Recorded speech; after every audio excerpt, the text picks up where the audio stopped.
So I am Sara Mubasshir, and I am born and brought up in Pakistan. Took my initial education, bachelor's, master's there. Then I moved to Canada. So I've lived in North America for 9 years, and I worked there. Amazing.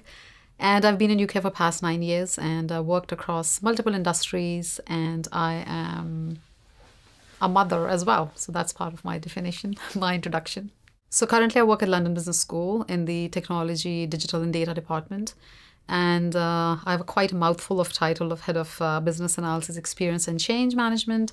But my role involves around product, user experience, customer-centric, relationship building, and then working back with the architects and developers to kind of taking keeping the role of the customer-centric, keeping the products customer-centric, and then translating them, helping us build solutions for our communities, which include obviously the students who come to study at LBS, our alumni community, who are obviously the biggest donors and our biggest asset to the organization, and then obviously to the faculty and staff that we work with.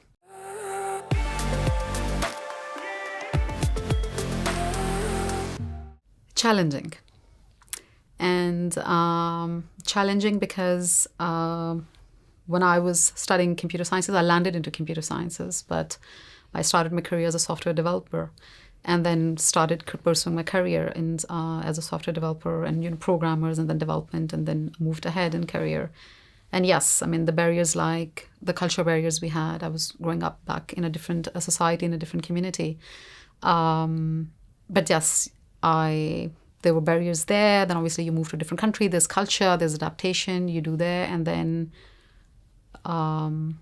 challenges related to the protected characteristics that you have. Sometimes you open your mouth and people have already made a mind about you. So the mindset is different. So you have to fight that mindset. Then finding your voice in a room full of 20 men. And now I sit at the Diversity and Inclusion Board in a committee at London Business School, and I have found my voice, but I didn't have that voice all through the journey. So I think it's challenging, but I won't say that I haven't loved it. I've loved every part of it, and that's why I've stayed in the technology sector for past 20 years.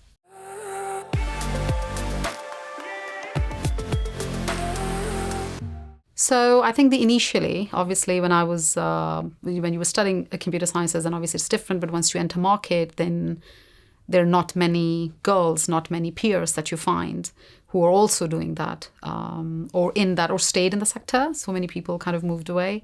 So initially it was that barrier. But then there were also barriers related to culture or how people would look at you. And I mean, there's some incidents where you would show up in an interview and people would say, oh, I didn't clock that you would look like this based on your CV, because I was a gold medalist and I was a top scorer. And you kind of think, what? Or I've been in positions where you have walked into the interview went great, but in the end they said, oh, you're going to get married and move away, so we don't want that. And you kind of think, what? But you are part of that culture. But on the way, you have found, again, men who have kind of supported you. And obviously it starts at home. Like I would bring those challenges back home, and my dad was like, go, face it, change it. We were not coddled about it, or he didn't step up to go and change something. And obviously having a strong working mom at home as well, where you kind of molded into that you have to go solve your problems yourself. And then obviously moving country, obviously people would assume that there would be a language barrier, but no, there wasn't, because we are in Pakistan, you kind of grow up speaking English. But then there were different challenges, because then I got married, I had my first child, and then at that time, you cannot say that I'm working from home. So going in, staying in the job till the last day, because you want to save up onto the mat leave that you're going to get. You don't want to go and take that time off early. So that was again a barrier. But yes, I was able to overcome that.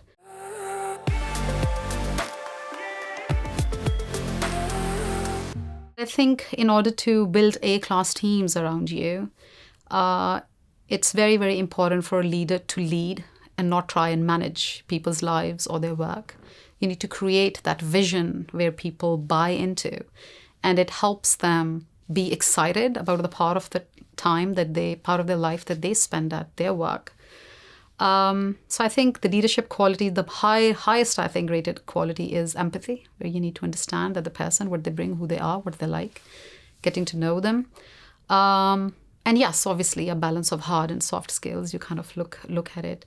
But it's very important to understand what motivates somebody, what is their passion, and what role you can play in their journey.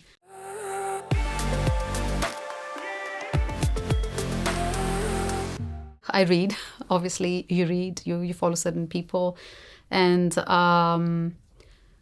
then you try. And you try and you do a bit of it to say, oh, if we build this, if we do that, then what does it look like? And I also, when we go and I attend different courses and, you meet different people, you learn from them. But within my own team, I encourage for them to go and do something. But then I create that space that whatever learnings they're bringing back, they can actually come and apply. Because you can go and learn anything, but if there's no space for you to apply and then learn, then relearn or unlearn, then you're not going to stay relevant. But I think it's your soft skills, your personality, your relationships, and your advocates and cheerleaders around you that are going to help you do better at the hard skills that you have. I mean, I'm very proud of that. Oh, I know hard skills.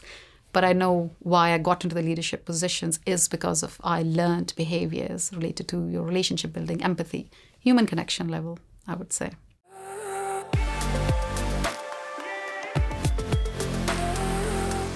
I think it sounds cliche, but be fearless and claim the space that you're in. And it is not always easy because you do get in positions where you are fearful. But sometimes I've found that sometimes when you are caught up into what other people think of you or their opinions or your managers or leaders or you're in a wrong workplace, then it's about thinking that what is your view about them. And it kind of just changes your mindset that this person is not going to be part of your journey all the time. And then fight it, challenge it, but do not stay at a wrong workplace long enough that it starts impacting your mental health or your opinion and confidence in yourself. So, and the other thing is, I think some people say I make it look easy, but it is not easy, balancing life and balancing work.